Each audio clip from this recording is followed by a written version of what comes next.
દર્શક મિત્રો, મહામંથન મંતવ્ય ન્યૂઝમાં આપનું સ્વાગત છે। મહેસાણાથી એક મોટા સમાચાર મળી રહ્યા છે, જેમાં પાટીદાર સમાજની યુવતી સંગીતા બાટેનો જે શંકાસ્પદ હાલતમાં મૃતદેહ મળી આવ્યો હતો, તે મામલાને લઈને હવે પોલીસ હરકતમાં આવી છે। એટલે પાટીદાર સમાજના આગેવાન વરુણ પટેલ દ્વારા સોશિયલ મીડિયાના માધ્યમથી પોસ્ટ કરી, ત્યારબાદ મહેસાણાના એસપી હિમાંશુ સોલંકીને રૂબરૂ જઈને રજૂઆત કરી હતી। આ ઘટનામાં પોલીસની કામગીરી સામે સવાલ ઉઠાવ્યા હતા, જે બાદ હવે પોલીસ દોડતી થઈ છે અને આ કેસમાં હવે મહત્વની કડી હાથ લાગી છે। જી હા, શંકાસ્પદ હાલતમાં પાટીદાર યુવતીના જે મૃતદેહ મામલે જેસંગ ઠાકોર નામનો જે શખ્સ છે, તેની સામે પોલીસે હત્યા અંગેનો ગુનો દાખલ કર્યો છે।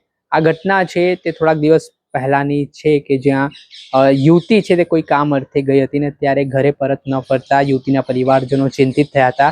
ત્યારબાદ આ મામલે યુવતીના પરિવારજનોએ પોલીસનો સંપર્ક કર્યો, પરંતુ આ ઘટનામાં પાટીદાર સમાજના આગેવાનોની એન્ટ્રી થઈ। તેમણે સોશિયલ મીડિયા તેમજ મીડિયાના માધ્યમથી નિવેદનબાજી કરી, પોલીસ સામે ગંભીર આક્ષેપો કર્યા અને પોલીસ ગંભીરતા ન નોંધતી હોય તે વાત પણ કહેવામાં આવી।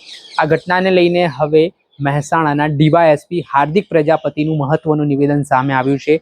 કયા કયા આધાર પુરાવાના આધારે હાલ ફરિયાદ નોંધાઈ છે, પોલીસને કઈ રીતે આમાં જે કડી છે તે મળી છે હત્યાકાંડ પાછળ, તે તમામ બાબતે શું કહી રહ્યા છે તેઓ તે સાંભળો। મૃતદેહ મળ્યો હતો મોટા પાયે શું છે સમગ્ર મામલો હવે શું સામે આવ્યો છે અને પોલીસે કઈ દિશામાં તપાસ હાથ ધરી છે? 17 તારીખના સાંજે રામોસણામાં સવિતાબેન ના દીકરી સંગીતાબેન ઉર્ફે ટીનાબેન કાંતિભાઈ પટેલ નાઓ સાંજે જેસંગજી ઠાકોર નાઓ સાથે મજૂરી કડિયા કામે જવાનું કહીને નીકળેલા હતા।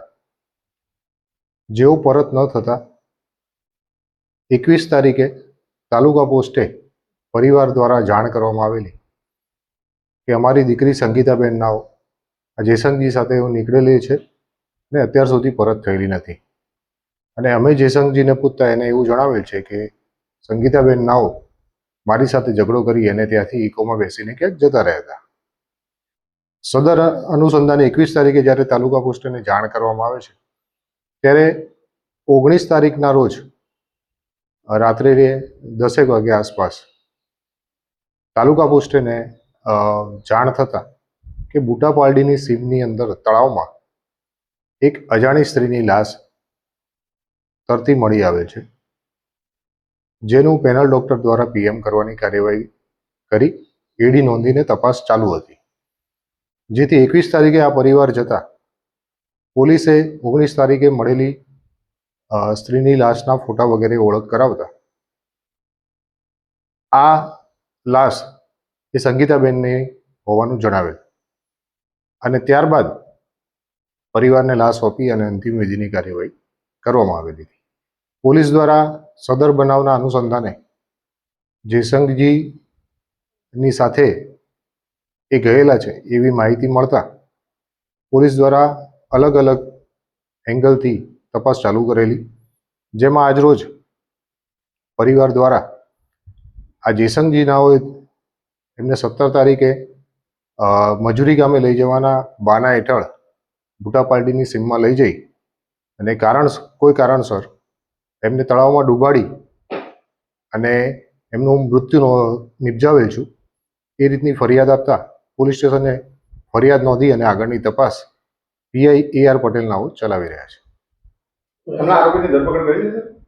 આરોપીને અત્યારે હસ્તગત કરીને પૂછપરછ ચાલુ છે અને પૂરતા પુરાવા મળતા એની અટક પણ કરવામાં આવશે। આરોપીએ કોઈ કબૂલાત કરી હોય તો ત્યાં તપાસનો વિષય છે, ચાલુ છે। સર, એની માતાએ એમ કહે છે કે 2 જણા છે, તો એક બીજો પણ આરોપી છે કે? એટલે અત્યારે પોલીસે એને હસ્તગત કર્યો છે, તપાસની અંદર એના રિમાન્ડ પણ લેવામાં આવશે। અટક કર્યા બાદ જો કોઈ હકીકત જણાશે તો એ દિશામાં પણ પોલીસ તપાસ કરશે। જેસંગજીની જે ઘટના સ્થળથી બુટાપાલડીના તળાવ આગળ ટેકનિકલ કોઈ પુરાવા મળ્યા છે? એ હજુ અમારા પીઆઈ તપાસ કરી રહ્યા છે। એ રીતના ટેકનિકલ પુરાવા હજુ સુધી કોઈ જણાયેલા નથી, મળશે તો કહેવામાં આવશે। ફરિયાદના આધારે જ હત્યાનો 302 ગુનો નોંધવામાં આવેલો છે। અકસ્માતે મોત છે કે હત્યા છે હજુ પુરવા નથી?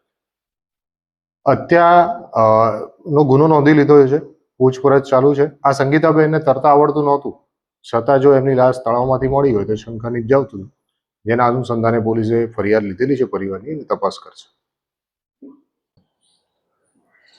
જ્યાં આપણે સાંભળ્યા હતા મહેસાણાના ડીવાયએસપી હાર્દિક પ્રજાપતિ. હાલ તેમનું મોટું નિવેદન સામે આવ્યું છે ને જે રીતે તેમણે પ્રેસ કોન્ફરન્સમાં મોટો ધડાકો કર્યો છે ને સંગીતા પટેલ નામની જે યુવતી હતી પાટીદાર સમાજની, તેને હત્યાના કેસમાં હવે જયસંગ ઠાકોર નામના શખ્સનું નામ સામે આવ્યું છે અને તેની ભૂમિકાને લઈને પોલીસે હવે તપાસના ધમધમાટની શરૂઆત કરી છે. ત્યારે આગામી દિવસોમાં હજી શું નવા જૂની થાય છે આ કેસમાં એ પડે પડના અપડેટો આપના સુધી પહોંચાડતા રહીશું. એટલે મહામંથન મંતવ્ય ન્યૂઝને લાઇક કરી લો, સબસ્ક્રાઇબ કરી લો અને વધુમાં વધુ શેર કરો.